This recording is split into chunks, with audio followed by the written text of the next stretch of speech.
Argentine young sensation Tiago আলমাদাকে দলে বেরালো ডিয়াগো সিমিওনের Atletico Madrid. Around 40 million pound দিয়ে 24 বছর বয়সে এই আর্জেন্টাইনকে দলে বেরালো অ্যাটলেটিকো। আর্জেন্টাইন এই উইঙ্গার তার ফুটবল ক্যারিয়ারে লাইমলাইটে আসে 2020 সালে MLS টিম আটালান্টা ইউনাইটেডে জয়েন করার পর থেকে, যেখানে সে 2 বছরে আটালান্টা ইউনাইটেডের হয়ে 77 ম্যাচ খেলে করে 23 গোল ও 24 অ্যাসিস্ট। এরপর সে 2024 সালে আটালান্টা ইউনাইটেড থেকে যোগ দেয় ব্রাজিলিয়ান ক্লাব বোটাফোগোতে, যেখানে তাকে ব্রাজিলিয়ান লিগের ইতিহাসের রেকর্ড 30 মিলিয়ন ফি দিয়ে কিনে নেয় বোটাফোগো। তবে বোটাফোগোর হয়ে সে মাত্র খেলে 6 মাস। এই 6 মাসে বোটাফোগোর হয়ে খেলা 26 ম্যাচে সে করে 3 গোল ও 2 অ্যাসিস্ট। এরপর সে 2015 সালের জানুয়ারিতে বোটাফোগো থেকে লোনে জয়েন করে লিগ ওয়ানের ক্লাব অলিম্পিক লিওনে, যেখানে সে মাত্র হাফ সিজন খেলে 20 ম্যাচে করে 2 গোল ও 5 অ্যাসিস্ট।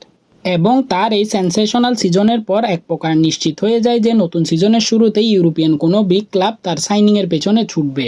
তবে এই সিজনে শুধু ক্লাবের হয়েই নয়, জাতীয় দলের হয়েও দুর্দান্ত খেলেছে এই আর্জেন্টাইন উইঙ্গার। এসকালোনির স্কোয়াডের নিয়মিত সদস্য ছিল এই উইঙ্গার। জাতীয় দলের হয়ে এই সিজনে সে করেছে 4 গোল। তার এই দুর্দান্ত পারফরমেন্সের পর আর্জেন্টাইন ফ্যানরা তাকে দেখছে আর্জেন্টাইন আরেক লেজেন্ড ডিমারিয়ার যোগ্য উত্তরসূরি হিসেবে। এবং তার এই সেন্সেশনাল সিজনের পর অ্যারাউন্ড 40 মিলিয়ন দিয়ে তাকে সাইন করে অ্যাটলেটিকো, যেখানে সে খেলবে তারই জাতীয় দলের অ্যাটাকিং পার্টনার আলভারেজ গুলিয়ানো সিমিওনোদের সাথে।